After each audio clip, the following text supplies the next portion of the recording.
ദശകം 64 ഗോവിന്ദ പട്ടാഭിഷേകം. ആലോക്യ ശൈലോദ്ധരണാതിരൂപം. ഹേ ഗുരുവായൂരപ്പ, അങ്ങ് ഇപ്പോൾ പർവ്വതത്തിനെ പൊക്കിപ്പിടിച്ചു. ഇതിനു മുമ്പ് എന്തെല്ലാം കർമ്മങ്ങൾ അങ്ങ് ചെയ്തിരിക്കുന്നു, എത്രയെത്ര അസുരന്മാരെ അങ്ങ് വധിച്ചിരിക്കുന്നു.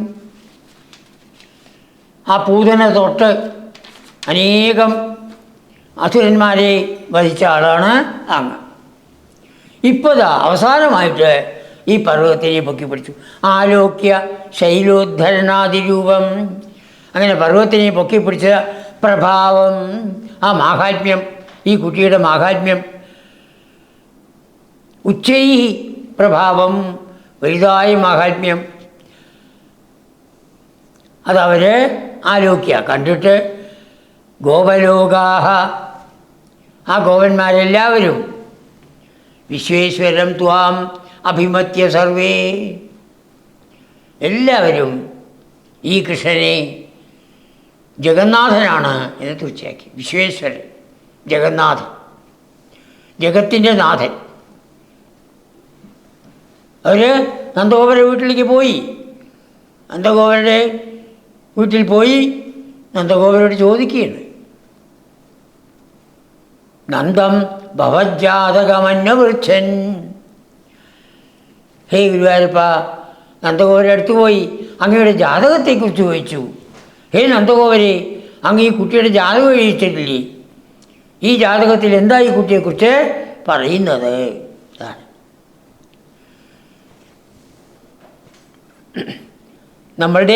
നമുക്ക് ഓരോരുത്തർക്കും ഈ ലോകത്തിൽ ജീവിക്കുന്ന കാലത്ത് എന്താണോ അനുഭവിക്കാനുള്ളത് അത് ഗ്രഹങ്ങൾ കാണിച്ചു തരും. അതാണ് ജാതകം. അത് കുട്ടികൾ ജനിച്ചാൽ അത് മാതാപിതാക്കൾ അത് എഴുതിക്കും. ചിലവർ 12 വയസ്സ് കഴിഞ്ഞിട്ട് എഴുതിക്കുള്ളൂ. 12 വയസ്സ് വരെ എഴുതരുതെന്നൊക്കെ പറയും. എന്നാലും ചിലവർ നേരത്തെ എഴുതും. അപ്പോൾ ഗ്രഹങ്ങൾ എന്താ കാണിച്ചു തരുന്നത്? നമുക്കിവിടെ എന്ത് ആണ് അനുഭവിക്കാനുള്ളത്, സുഖദുഃഖങ്ങളെ അനുഭവിക്കുന്നത്, അതൊക്കെ കഴിഞ്ഞ ജന്മത്തിലെയാണ്. അത് ഈ ഗ്രഹങ്ങൾക്ക് കാണിച്ചു തരാനുള്ള കഴിവുണ്ട്. ഗ്രഹങ്ങൾ സൂര്യനെ പ്രദക്ഷിണം വെച്ചുകൊണ്ടേയിരിക്കുകയാണ്. ആ ജന്മസമയത്തെ ഗ്രഹങ്ങളുടെ നിലനിൽപ്പ് നോക്കിയിട്ടാണ് ജാതകത്തിനെ അവർ കുറിക്കുന്നത്. അതിൽ വിശ്വാസം വേണം. അധികം പേർക്കും അതിൽ വിശ്വാസമില്ല. പിന്നെ അതിൽ നോക്കിയിട്ട് എന്താ കാര്യം? എന്തായാലും ഇപ്പോൾ ഈ ഗോപന്മാർക്ക് അതിൽ വിശ്വാസം വന്നു. നന്ദം ഭവജാതകമന്വൃച്ഛൻ, അങ്ങയുടെ ജാതകത്തെക്കുറിച്ച് നന്ദഗോപരോട് ചോദിക്കുകയാണ്. അവർ എണ്ണിയാണ് ചോദിക്കുന്നത് ഭാഗവത്തിൽ. ആ പൂതനയുടെ വധം തൊട്ട് ഇപ്പോൾ ഈ പർവ്വതം പൊക്കിയത് വരെ അവർ എണ്ണി ഭാഗവത്തിൽ പറയുന്നുണ്ട്. ഇത്രയൊക്കെ അത്ഭുതം കാണിച്ച ഈ കുട്ടി ആരാണ്? ഈ കുട്ടി വിശ്വേശ്വരൻ തന്നെയാണ്, യാതൊരു സംശയമില്ല ഞങ്ങൾക്ക്. എടുക്കൂ, ജാതകം എടുക്കൂ. ഗർഭഭാവത്തിൽ അവരെല്ലാവരും കൂടി ഒന്ന് ദേഷ്യപ്പെട്ടു എന്നാണ് പറയുന്നത്. ഇത്ര കാലം ഞങ്ങളിൽ നിന്ന് ഇതൊക്കെ മറച്ചു വെച്ചു അല്ലേ? അങ്ങനെ തന്നെ ഉണ്ടായത്. ഗർഗമഹർഷി പറഞ്ഞത് ആരോടും പറഞ്ഞിട്ടില്ല, മറച്ചു വയ്ക്കുകയാണ് ചെയ്തത്. പക്ഷെ ഇവിടെ നമ്മുടെ ഭാഗവത്തിൽ മറച്ച് മറ്റേ ദേഷ്യപ്പെട്ടതായിട്ട് പറഞ്ഞിട്ടില്ല. അവർ ചോദിച്ചു. അപ്പോൾ ഗർഗൻ എന്തൊക്കെ പറഞ്ഞു അതെല്ലാം പറയുകയാണ്. ശ്ലോകം 2. ഗർഗോദിതോ നിർഗതിതോ നിജായ വർഗായ. ഗർഗമഹർഷി ഈ കുട്ടിയുടെ മാഹാത്മ്യത്തെക്കുറിച്ച് എന്തു പറഞ്ഞുവോ അത് താതേന നിജായ വർഗായ.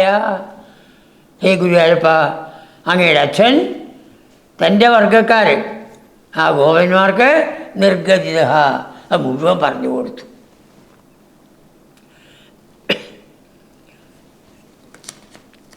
ഈ ഉണ്ണി ആ വിഷുവിനെ പോലെ, വിഷുവാണെന്ന് പറഞ്ഞില്ല, വിഷുവിനെ പോലെ ശക്തനാണ് എന്നാണ് പറഞ്ഞത്.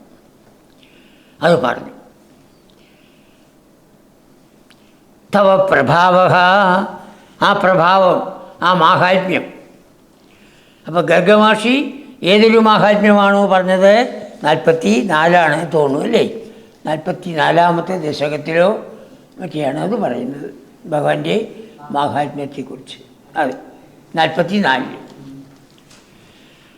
ശ്രീഹരിയസ്തവ പുത്രേ, ഈ കുട്ടി 44, 7, 8, 9 3 ശ്രീഹരിയസ്തവ പുത്രേ, ഹേ നന്ദഗോപരേ,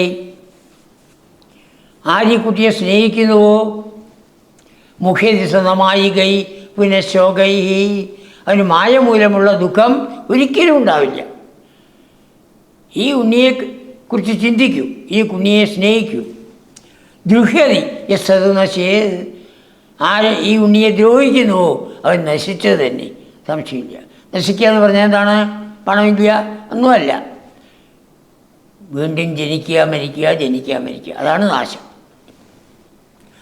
ദേഷ്യതി ബഹുതര ദൈത്യാൻ, ഇവൻ അനേകം ദൈത്യന്മാരെ വധിക്കുന്നതാണ്. ആരാ ദൈത്യന്മാർ?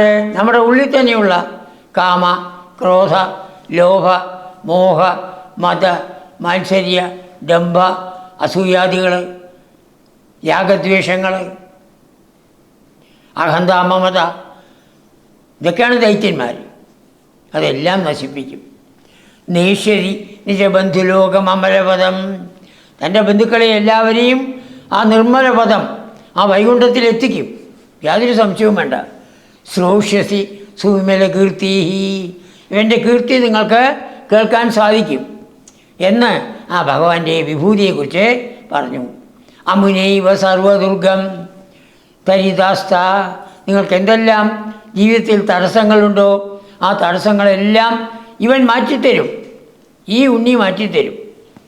കൃതാസ്തമത്ര തിഷ്ഠത്വം, ഉണ്ണിയിൽ വിശ്വാസം വേണം, ആ വിശ്വാസത്തോടെ നിൽക്കണം. കൃതാസ്തമത്ര തിഷ്ഠത്വം. ഹരിരേവേറ്റ അനഭിലവൻ, ഹരിയാണ് എന്ന് പറയാതെ, വിഷ്ണുവാണ് എന്ന് പറയാതെ ഇവൻ വിഷ്ണുവിനെ പോലെ ശ്രേഷ്ഠനാണ് എന്ന് ഗർഗമഹർഷി ആ പറഞ്ഞത് ഭാഗവതം പറയുന്നു. അതേപോലെ ഗർഗമഹർഷി ഇവരോട് പറഞ്ഞു. എപ്പോൾ അത് കേട്ടുവോ? പൂർവാധികസ്ത്വയി അനുരാഗ യേശാം, ഇവർക്കെല്ലാവർക്കും കൃഷ്ണനെ എന്തൊന്നില്ലാത്ത സ്നേഹമാണ്. ആ സ്നേഹം ഇപ്പോൾ ബഹുമാനമായി മാറി. ഏതൊരു സ്നേഹം കൃഷ്ണനുണ്ടായിരുന്നുവോ അത് ഐതിഷ്ഠതാവത് ബഹുമാനഭാര, വർദ്ധിച്ചതായ ബഹുമാനമായി മാറുകയുണ്ടായി. ഭഗവാന്റെ ഈ വിഷ്ണുവിൻ്റെ മാഹാത്മ്യത്തെക്കുറിച്ച് അവർ കേട്ടിട്ടുണ്ട്. ഇപ്പോൾ ആ വിഷ്ണു തന്നെയാണ് ഇതാ കൃഷ്ണനായിട്ട് വന്നിരിക്കുന്നത് എന്നുള്ളത് എപ്പോൾ നന്ദഗോപര് ആ ഭഗവാന്റെ ജാതകഫലത്തെക്കുറിച്ച് ഗർഗമഹർഷി പറഞ്ഞതായ ജാതകഫലത്തെക്കുറിച്ച് പറഞ്ഞു പോകും.